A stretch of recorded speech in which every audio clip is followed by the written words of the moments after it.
So, let's talk about how to use reinforcement effectively. There are 4 properties of reinforcement that I want you to think about. We can use the acronym DISC. Some of you young people may not know what this is. This is a CD, a disc. Well, I say that kind of in jest, but the other day my 4-year-old, if I show him that, he's going to think it's a DVD. When I was growing up, those were computer discs. But that's not here nor there. We're going to talk about what DISC means in this acronym. Deprivation. How long has it been since the person last had access to the reinforcement? Immediacy. We want to give that reinforcement within 3 seconds. The size of the reinforcement. The amount must be worth the effort. And it should be contingent. Now, I've used that word a lot, contingent. We'll talk about what that means. Basically, it's like a contract. Only available when the desired behavior occurs.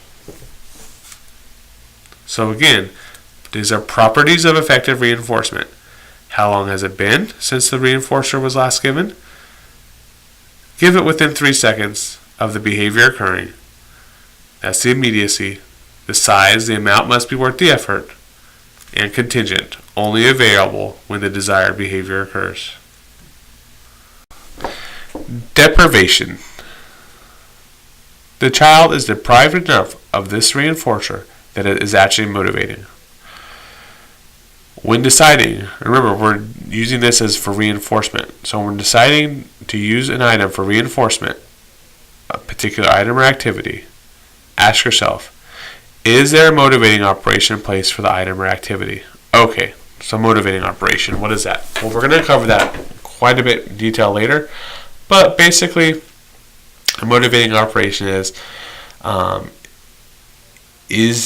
the item or activity actually something that will motivate them to learn? Well, does it actually mean something to them at that point? Is it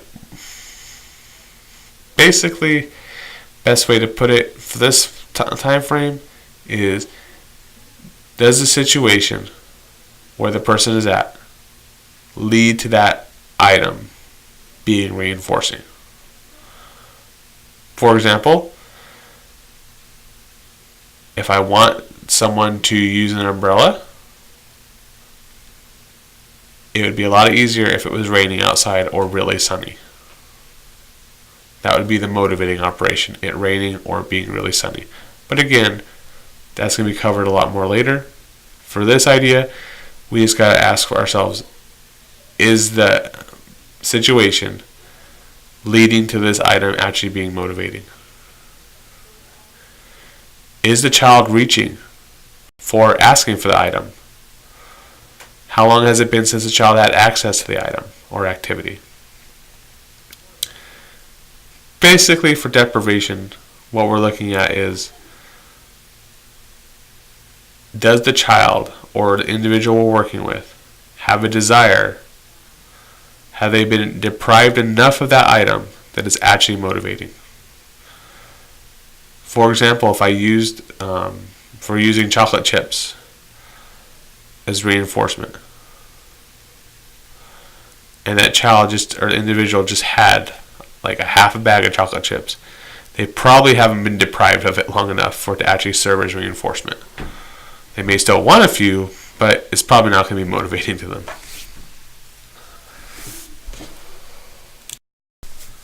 So there are some deprivation examples. So if I had just had a smoothie 30 minutes ago, seeing that smoothie someone bought for me probably wouldn't be as reinforcing as if I had not had one. Likewise, if I had pizza every day for lunch this week, besides having a little indigestion, it probably wouldn't be so reinforcing to me if someone gave me a pizza for attending a meeting. Probably wouldn't serve too much as reinforcement. Likewise, if I'd had sushi, a whole sushi roll for lunch, the idea of having it for dinner, I wouldn't be too much of a deprivation state yet. Although if it was really good sushi, maybe, right? Anyway, though, the point though is we do want favorite items, reinforcement items. to have some sort of deprivation state when we're working. It's one of the reasons I tell parents, for example, if we're using something, let's say like a favorite toy, we're not going to let that person have that favorite toy all day until we're actually working with them. As an RBT, you want to keep deprivation in mind, just not to overuse favorite reinforcers all the time or to give them too much access throughout the session. We still want it to mean something to them when we're working on those really hard items. But just understand, deprivation is that idea of not having him having it long enough, not having had it long enough, or being deprived of it.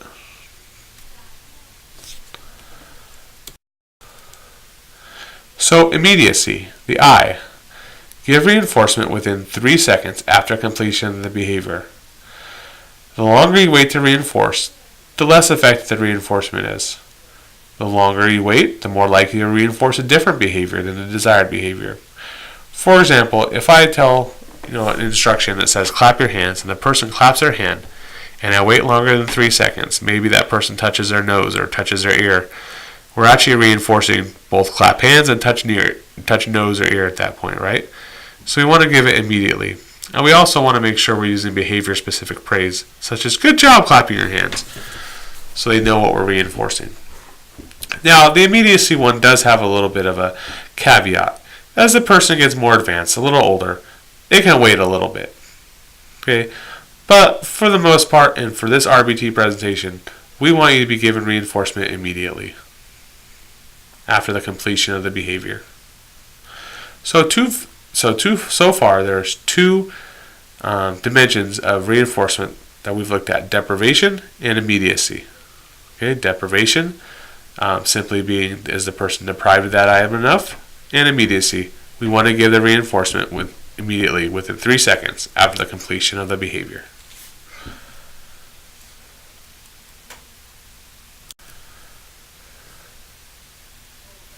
So here's an example of immediacy. Example 1. The teacher points to blue. The student points to the blue card. The teacher says, "Great job, you earned a token," and gives the student a token straight away.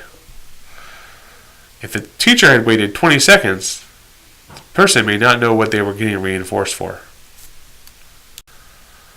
Example 2. The teacher says, "Point to blue," and the student points to the blue card. The teacher then turns to the right to pick up a card that fell on the ground. But while doing this, the student accidentally knocks a pencil off the table without the teacher noticing it. After picking up the card, the teacher turns back around and says, "Great job, you got your token," and gives him a token. What's the problem there? Well, it wasn't immediate, and another behavior occurred between her giving, or the student getting the right answer, and her giving the reinforcement. You may think it's silly that person might start to knock the pencil off. I've seen it happen so many times, though, where we inadvertently reinforce another behavior.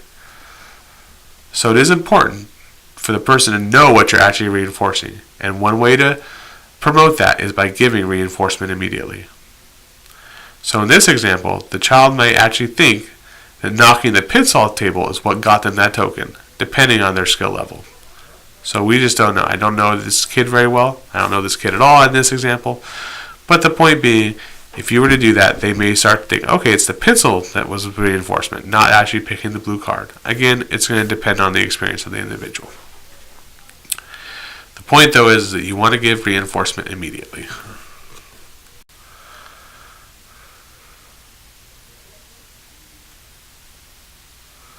In the first example, the student will know exactly what they got their token for. But in the second example, they might think that they got a token for knocking the pencil on the ground. And again, I've seen that happen so many times, where the person will start engaging in different behaviors because they inadvertently reinforced. This is just an example, right? But it does illustrate the good point. And there are many things that can happen between when the child responds correctly and that delivery reinforcement. The point being, though, just reinforce as immediately as you can. Size. So you have deprivation, immediacy, and size now. The amount of reinforcement given is appropriate for the response. When deciding on how much a reinforcer to give, ask yourself, how easy or difficult was the behavior for the individual? Did the individual complete the behavior independently or require prompting? Prompting just simply being help. Or how much help did they need? How much prompting?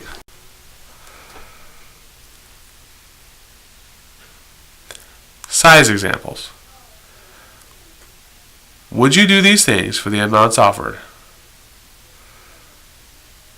If you stand on one leg, the same leg, for an entire day, I'll give you a penny. I promise. Promise I'll give you that penny if you can stand on your leg all day, or even for 30 minutes. If you eat a whole plate of dirt, I'll even give you one M&M. If you solve 5 hours of solving algebraic equations, you can play your favorite video game for 3 minutes. If you stand up, I'll give you $1 million. Those are all examples of size not matching the level of the actual task. So if I'm standing on one leg for an entire day, that's a pretty difficult task, and a penny would not be very much reinforcement. Of course, if you could turn that penny, if it was a special penny, and you could somehow turn it into $1 million, it would be worth it, right? Okay. Likewise, if you eat a whole plate of dirt and you just get one M&M, that's not very reinforcing. That's not a lot of reinforcement for something doing that's very disgusting. Okay, if you imagine it being on like some reality TV show, that's not very reinforcing for having to eat a whole plate of dirt. Likewise, solving algebra equations for 5 hours and you only get 3 minutes access to video games, that's probably not going to serve as reinforcement. But if I gave you $1 million just for standing up, that's also problematic because you're giving too much reinforcement for something that they already know how to do. Okay. The thing with size, the thing about reinforcement here, with using it to match the effort, is that we want to make sure that the individual, if it's something that's very difficult for them, that we give them lots of reinforcement. Okay. Likewise, if it's something that's easy, we don't want to give too much, otherwise they become very dependent on that reinforcement. I once worked with this kid doing an assessment where every single time I had him do something very easy, mind you, this was a very advanced kid, he would ask me, aren't you going to tell me good job? He was so dependent on being reinforced. Okay, that's not natural either. We don't want that either. So the point is that we want the amount of reinforcement to match the effort. Finally, contingent. Reinforcement is given only after the desired behavior has occurred. First, you complete the demand, then you get the reinforcer. Contingent basically means like a contract. First you do this, then this. We give the reinforcer to a child or the individual only after they completed the demand or displayed the desired behavior. If they don't do it, they don't get the reinforcer. Understand this is a lot easier to say than it is to do. Okay, because you get to know these individuals, and some of them, like I give you an example of my 4-year-old son, he can be very cute and trying to be manipulative, trying to get that item, even if he doesn't do what he's supposed to do. But you have to toe a hard line here. Okay, they only get the item if they do what they were supposed to do. If they don't do it, they don't get the reinforcer. So we do have to ask ourselves, did the child complete the demand fully or to the amount that they know how to do? Okay. Did the child spontaneously display a desired behavior? And that's actually a good time to talk about this also goes to do with the size. If you have to help someone do a behavior or do a task, they should never get as much reinforcement as if they did it independently, okay, or spontaneously, depending on that behavior. Again, though, I do want to make sure you understand that. If a child does something spontaneously or independently, without having to be prompted, without having to be helped, to kind of promote that natural behavior, we should give higher levels of reinforcement than if we had to prompt them or we had to help them get that behavior or to do the task. Again, I want to make sure it's very clear. If you have to help a person, if you have to prompt them, and you have to essentially start the behavior for them, okay, then they should not get as much reinforcement as if they had done it themselves or if they did it independently. Okay, it's a very important point because you don't want, because otherwise the individual could become prompt dependent. So again, C is contingent. You give the reinforcer to the child only after they've completed the demand or displayed the desired behavior.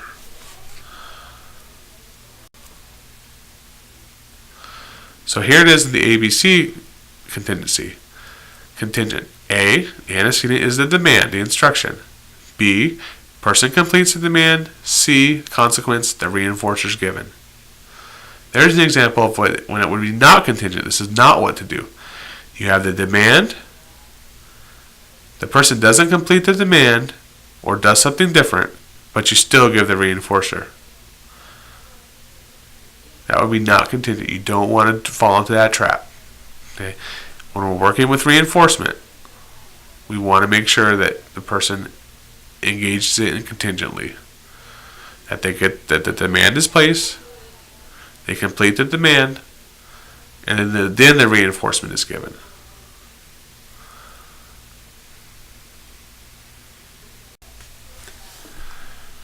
So here is an example of something that's not contingent.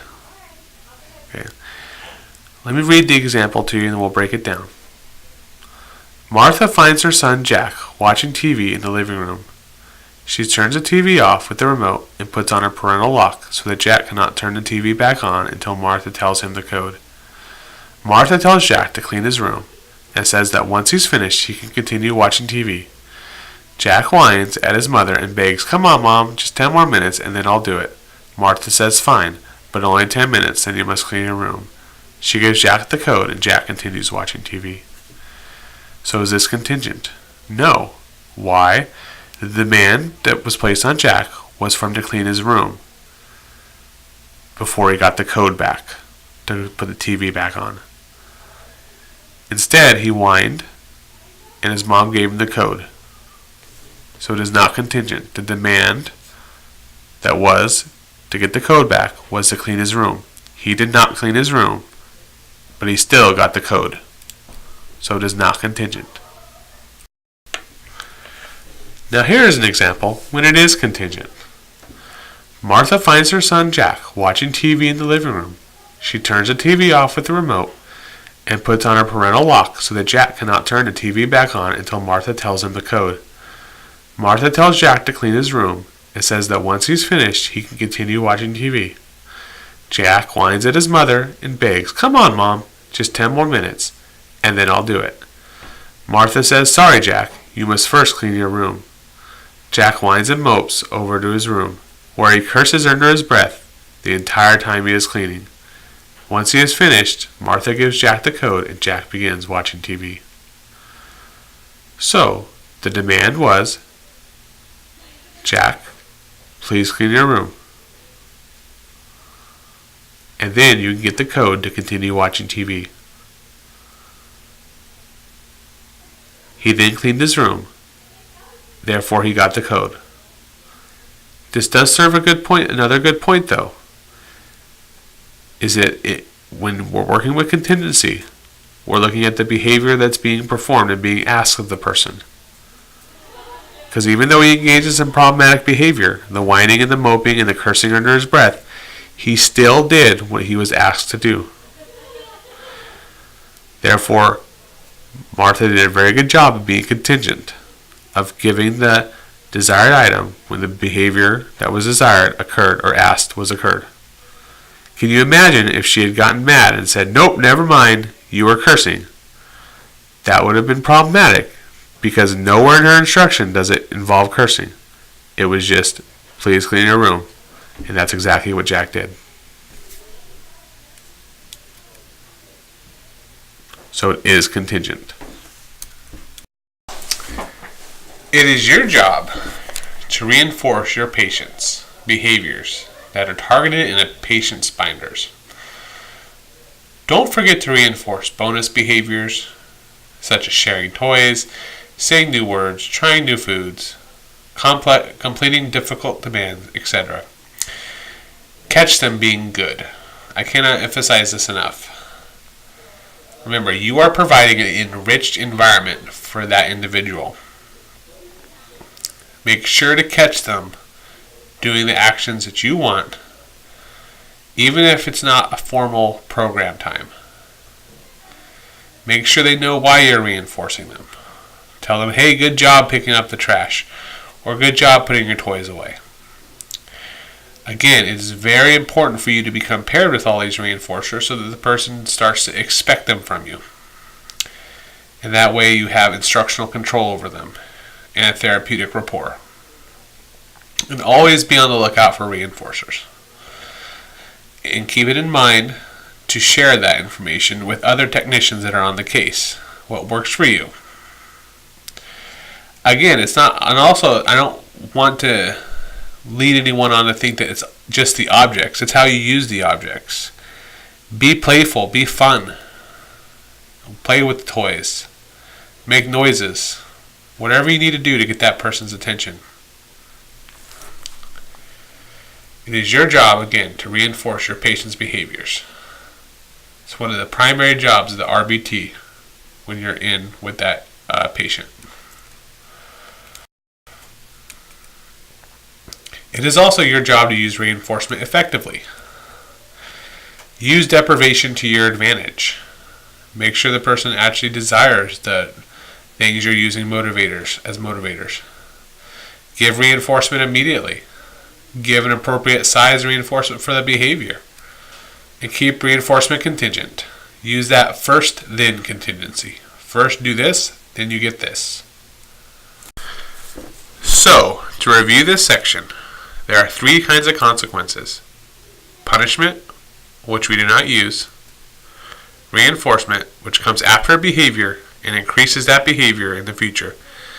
And, I might say, is awesome. Extinction, which is not providing the reinforcer, either the known or unknown, when a behavior happens. We basically just ignore the behavior and act as if it's not happening. We just do not provide any type of reinforcement for it. Positive reinforcement, something good is added. Negative reinforcement, something non-preferred is taken away. And remember, for effective reinforcement, put in a disc. Deprivation, immediacy, size, and contingent.